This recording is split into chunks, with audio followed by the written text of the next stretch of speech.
How's it going, everybody? Well, it seems that a 6-hour plane delay was not enough to stop the Green Bay Packers from getting the job done in Arizona as they defeat the Cardinals by a final score of 27-23. It seems that a 27 seems to be a lucky number for the Green Bay Packers, as they have now scored 27 points in all 4 of their wins so far this season. So that's something to look forward to. Couple notes for today's game. A couple players out. Brandon McManus did not suit up again. Devontae Wyatt was out. Lucas Van Ness was out. Quay Walker got hurt in this game, although he did return.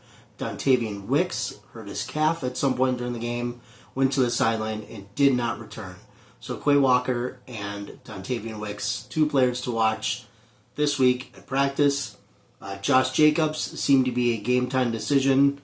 He did play and played as great as he always does, although it did seem that he was not at 100%, but he still played great. And I also want to give a shout out to my mom and brother. They were in attendance at the game. My brother flew from Wisconsin to Arizona, where my mother lives, and they were able to enjoy the Packer game together. So a big shout out to them. I think that they were the lucky charms that got the Packers over the finish line today. So I just want to start out by saying MICAH frickin' Parsons. Packer fans have been waiting weeks, and we finally got it. We finally got the MICAH Parsons game. He was an absolute stud today. And the main reason, in my opinion, that the Green Bay Packers were able to pull this game off and win a close one in Arizona. The Arizona Cardinals came into this game on a 4-game slide. Jacoby Brissett was in at quarterback, although it seemed that I rather would have had Kyler Murray out there, because it seems that Jacoby Brissett runs the Arizona Cardinals offense a lot better than Kyler. The Arizona Cardinals are scoring 10 more points per game with Jacoby Brissett behind center compared to Kyler Murray. Now, do I think that when Kyler Murray gets healthy, are the Cardinals going to run with Brissett? No, they're going to put Kyler Murray back in there because they're paying him a crap load of money. But Jacoby Brissett, being a veteran in this league, was able to make good passes when he needed to, was able to get out of the pocket when he needed to, and make quick throws, just as the Packers dealt with Joe Flacco last week, a veteran behind center who played very, very well. But we'll get all into the Arizona Cardinals stats later on. First, as always, I want to start with the Green Bay Packers. We'll start with the offense. Jordan Love. He was 19 for 29, 179 yards, and a touchdown. He was sacked just once. And with the end of this game, Jordan Love earned his 5th game-winning drive of his career. Now, Jordan wasn't perfect. He did a lot with his legs. He did enough to get the job done. Nothing too flashy, but he didn't have any turnovers, and he played very, very well. And he took one big hit that the man got right back up, so thank God for that. Leading rusher, of course, Josh Jacobs, 13 attempts, 55 yards, and 2 tutties. So Josh Jacobs, even with limited snaps, is getting the job done, doing exactly what the Packers offense need him to do. He is automatic, and the Packers are so lucky to have him. With these 2 touchdowns, it was Josh Jacobs' 3rd straight game with 2 touchdowns. So very, very impressive for Josh Jacobs. The leading receiver, of course, Mr. Reliable, Romeo Doubs. He had 6 receptions for 72 yards. He did not get in the end zone, but he did make some clutch catches that I think only Romeo can really do on this offense. Tucker Kraft. The tight ends were great today. Tucker Kraft, Trey McBride. Tucker Kraft, he had 5 receptions for 58 yards and a tutty. He had that big 4th quarter catch on 4th and 2, where Matt LaFleur finally grew some balls and went for it, and it was awesome. And a nice catch and toe tap to continue the Packers' drive instead of just kicking the field goal with about 2.5 minutes left in the game, and it really gave the Packers the momentum to finish that drive.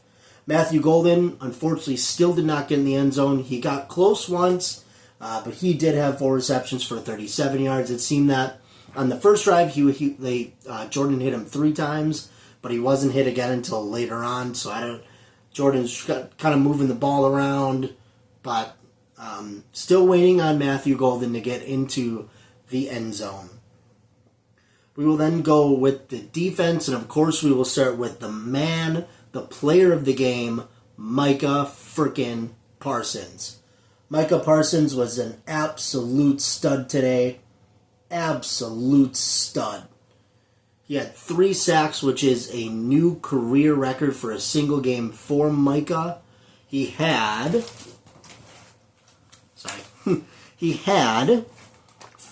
3 sacks, 4 tackles for a loss, 5 QB hits, and I believe around 10 QB pressures. He almost had 4 sacks, but the fourth, what would have been the second one at the time, or first one at the time, was negated due to a hip drop tackle, which I think is ridiculous.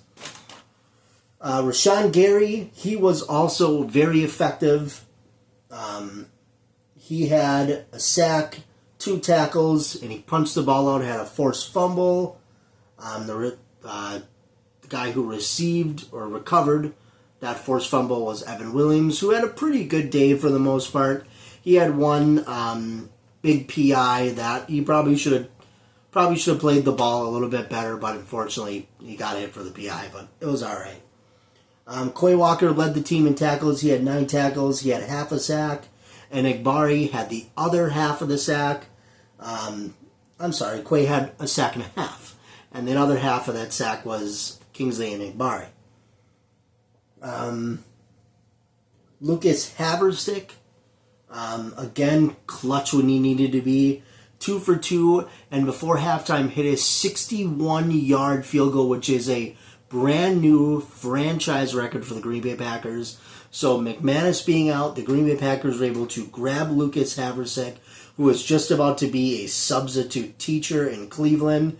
He answered the call, came right in, and has been just an absolute stud and automatic the last 2 weeks for the Packers.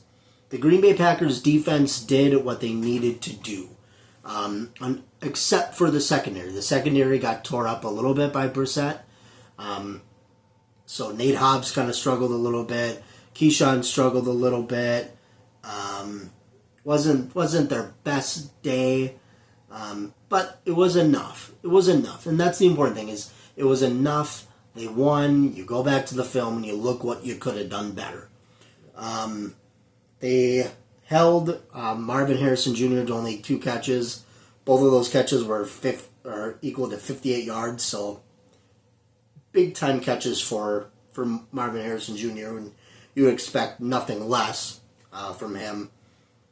Kind of unsure if he was going to play this week. He did have that concussion last week, but he did play, and he was for the most part ineffective.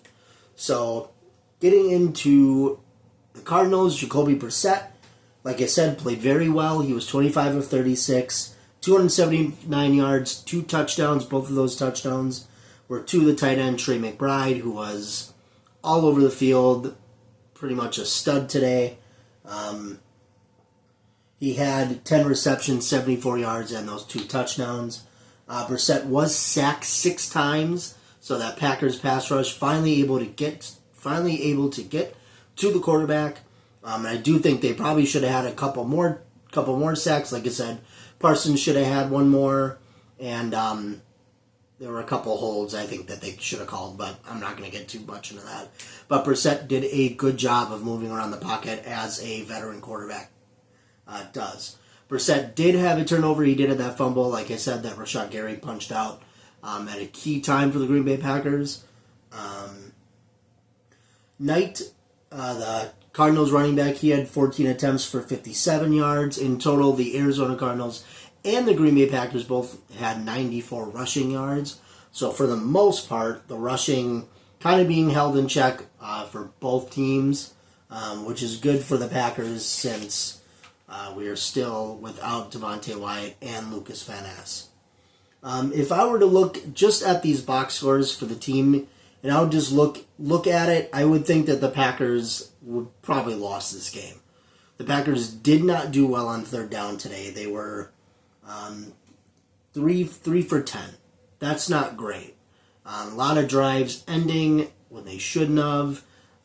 Couple 3-and-outs. Not great. It's a lot of stuff you want to work on.